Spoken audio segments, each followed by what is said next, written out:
Welcome to The Explainer, everyone. I am absolutely thrilled to have you here today because, well, we are going to unlock the true potential of your farming soil. If you've ever looked out at your fields or your garden and wondered how on earth you can naturally, sustainably, and dramatically increase your crop yields without relying entirely on expensive chemical fertilizers, you are in the exact right place. We're going to break down the actual science and the specific steps to completely transform your land. I want you to picture this. Imagine yielding an incredible array of vibrant, healthy, and just massive vegetables right on your own land. We're talking about plump pumpkins, crisp peppers, dense squash, and really rich, leafy greens. Now, this isn't just some pipe dream, right?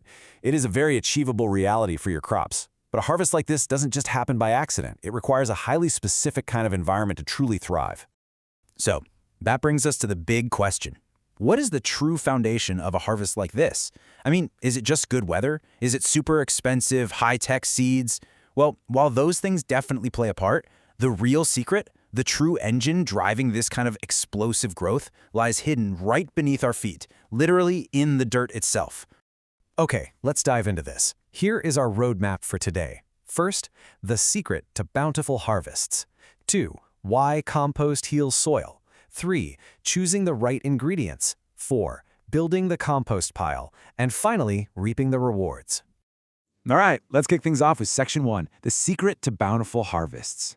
We all know the typical pain points of farming. You put in absolutely backbreaking work only to end up with poor, exhausted soil and disappointingly low yields. The land just gets tired. But when fields get exhausted and yields drop, the ultimate remedy is organic compost. This is a specialized mixture of decomposed plant waste and animal manure. When these raw materials break down, they create an absolute powerhouse of essential nutrients that are easily soluble. Basically, this means the nutrients are readily available for hungry plants to absorb immediately. It's kind of like pre-digesting the food for your crops, so they can just focus all their energy on growing. Moving right along to Section 2, why compost heals soil. To really grasp why this is so powerful, we have to shift our focus from the bountiful harvest above ground down to the microscopic level below. Think of compost as a combination of a giant sponge and a daily multivitamin for your farm. It radically improves soil structure, making it looser so roots can easily push through and air can actually circulate. And it acts exactly like that sponge I just mentioned, holding onto water and nutrients so they don't just wash away in the rain. It creates a thriving ecosystem for beneficial soil microorganisms.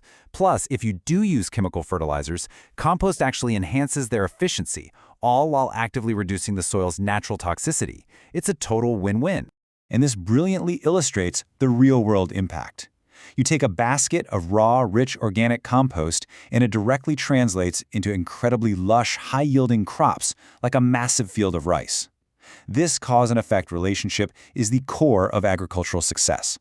Better soil health directly and undeniably translates to significantly higher crop yields.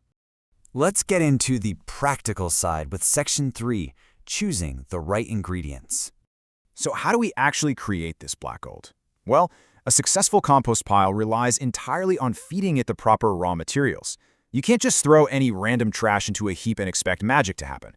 The crucial point is knowing exactly what to use and what to avoid. You absolutely do want to use animal manure, corn stalks, straw, grass clippings, and fallen leaves. These are packed with the nitrogen and carbon your pile desperately needs. On the flip side, do not use cans, plastic, or glass. They simply won't decompose. But more importantly, avoid highly fibrous or thick woody stems and small ornamental plants. Those woody items take way too long to rot and they'll completely stall the decomposition process of your entire pile. Okay, time to roll up our sleeves. Section 4, building the compost pile. Now that we have perfectly selected our ingredients, it is time for the physical work. You'll want to choose a shaded, slightly elevated area that doesn't flood, ideally laying out a space that's about 2 by 6 meters. Now, what's really interesting here is the architecture of the pile itself. It's not a random mound, it's a highly structured, layered system. Notice how green plant materials alternate directly with darker manure layers. This specific layering is the catalyst. It's what allows the different materials to interact, heat up, and decompose efficiently. And here is exactly how this builds out step by step. First, you lay down 14 centimeters of chopped plant waste, like those corn stalks and leaves.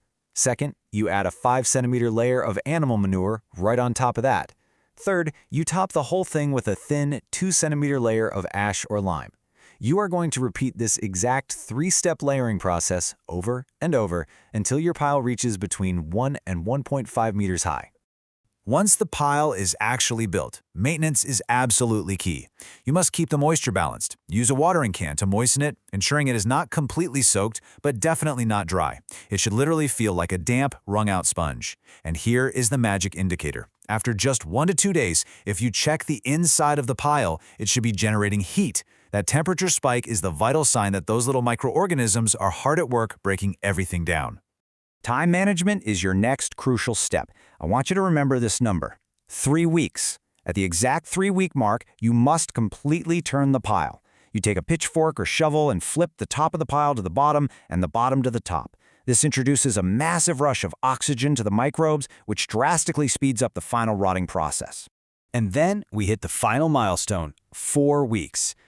After just roughly 4 weeks of rotting, assuming you've maintained moisture, turned it at week 3, and maybe covered it with a tarp to protect it from harsh weather, your compost has completed its transformation. It is fully ready to be deployed as a potent organic fertilizer. Which brings us full circle to Section 5, Reaping the Rewards. All of this measuring, layering, and turning pays off spectacularly for your soil and your crops. When you finally open that pile at the 4-week mark, here is exactly what you're looking for. The final results should have a deep, dark brown or black color. It shouldn't look anything like grass and manure anymore. It should have a rich, crumbly, soil-like texture and a really pleasant, earthy smell. When you see and feel this, you know for sure you have successfully manufactured nature's ultimate fertilizer. By transforming everyday farm waste into this incredibly nutrient-dense organic compost, you're doing so much more than just feeding plants.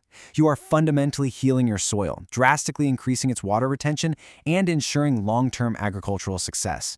So I'll leave you with this thought.